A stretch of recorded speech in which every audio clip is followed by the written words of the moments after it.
Hi, my name is Jonathan. If you had seen my Kill Me, I'm a Pacifist vlog, and which I took down, and anyway, see my apology to the U.S. Marines, American Soldier vlog first, if you had seen that vlog.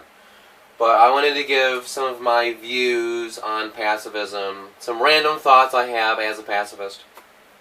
Now, first of all, regarding my apology to American soldiers, I did not intend to target only American soldiers, because basically as a pacifist, all soldiers around the world have a very, very different worldview than I do, because I will say as a pacifist that if you're in the military anywhere, if you're in Russia, you're in the military, the Russian army, you're in the Chinese army, you're in the British Royal Forces, whatever you guys call them.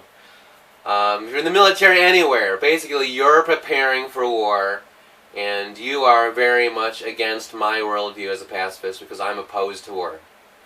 You cannot be in the military and say that you are not preparing for war. You cannot be in the military and say that you're anti-war, because you're obviously preparing for war.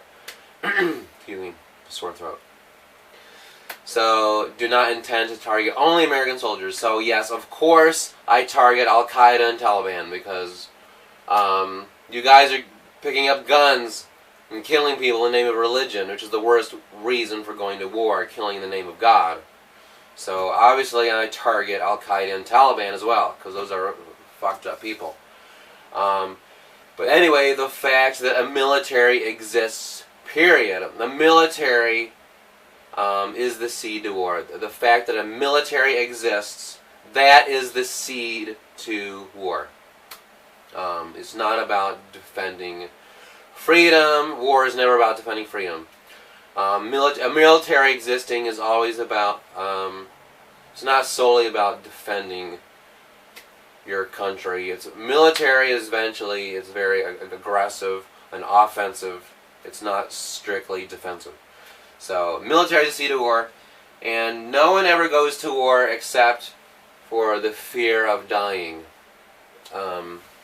That's how you motivate people to go to war, is by if you let them know, if you implant through propaganda within their psyche that they're going to die, and you implant through propaganda this within their subconscious this fear that you're going to die, then you have war. No one ever goes to war without the fear of dying. So, but pacifism eliminates that fear.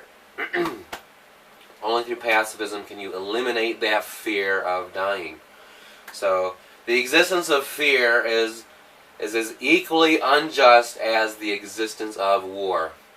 Fear is just as unjust as war, because fear is psychological warfare without guns. Because fear, the existence of fear, destroys society.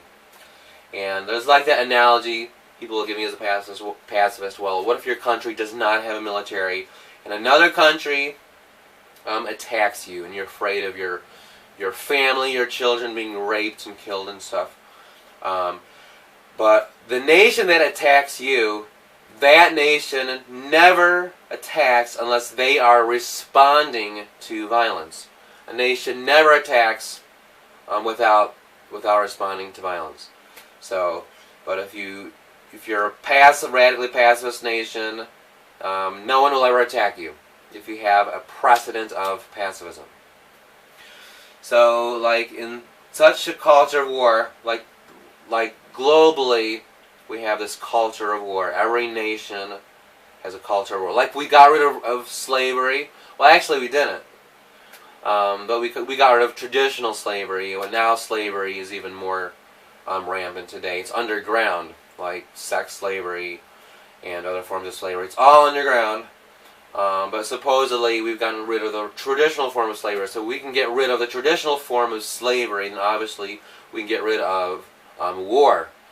Just as slavery does not have to be part of society, so slavery is not part of human nature, we do not have to say that war is part of human nature. So we can get rid of war as equally as we can get rid of slavery. So, anyway, but we have a culture of war in the world, what's going to happen is a lot of pacifists are going to have to die in order to get rid of war. In order for people to feel safe that there's no more threat. In order to get rid of that fear of dying, to get rid of that threat that the other person has, there has to be a lot of pacifists to die until the world feels safe. That's just what's going to happen. If we're going to end war globally, there's going to have to be a lot of pacifists dying on a massive scale to prove to the other that you're not a threat. So anyway, the elites within the national region, they intentionally feed this fear. The wealthy elites, every nation has wealthy elites, and they feed this fear to their people they don't care for. Just like the American elites, the wealthy elites in the U.S. are not patriotic. They actually hate America and they hate Americans. I can go on and on about that. But the wealthy elites intentionally feed this fear to the people through propaganda via the media, so that, because the purpose of war is always about the accumulation of wealth for these elites.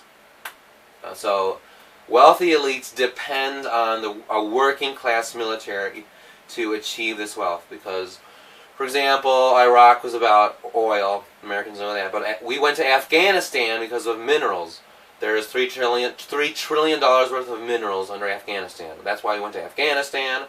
And within the past year, Obama invaded Uganda in order to secure oil contracts in Uganda.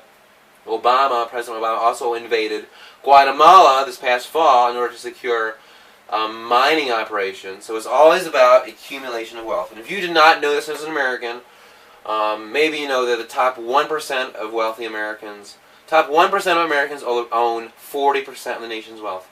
But the top 0.1% of the nation's elites, they own 20% of the nation's wealth. And since the beginning of this war on terror, since the beginning of the war in Iraq and Afghanistan, that has for the 0.1% of Americans, that has jumped from 10% of the nation's wealth to 20% of the nation's wealth. The very wealthy elites in America have greatly benefited from war, from our wars in Iraq and Afghanistan.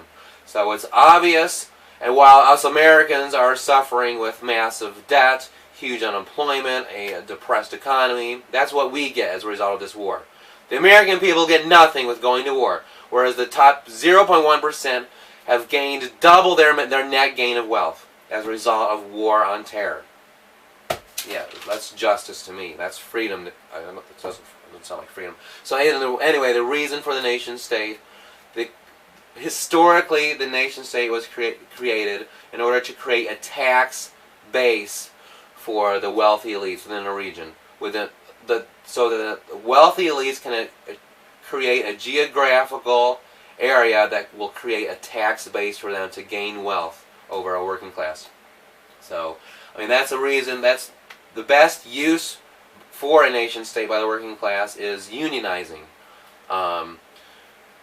As a pacifist, I'll say that participating in the military is not the best way to show your patriotism. Unionizing your work is the best form of patriotism. Buy USA. Buy USA is the best patriotic. Your best expression of patriotism is buy USA and unionizing, not supporting the military. And I'll say, as I've said in other vlogs, that if the freedom of speech is the price of a human life, then I do not want that freedom of speech. That is too much for me. Like, people saying, well, I'm saying all this stuff online against the military, even though, like I said before, I now support the troops, because, well, they're fighting for me, then I have the right to have a freedom of speech to say this on a vlog. Well, killing another human being, that's not worth it for the freedom of speech. If that's the price of freedom of speech, I do not want the freedom of speech. Now, I have been to the Middle East 4 times. I got my undergrad in Middle East Studies, and that's why I have been sensitive. I have been hurt by the U.S. military. I do love everyone serving in the U.S. military, but I am very much hurt emotionally and psychologically, by the Pentagon, by the U.S. military, because I feel like I'm an American, and my ancestors have been here since the middle of the 17th century. I'm descended from a founding father, but like, I feel like the Iraqi people are me. Like, I so much identify with.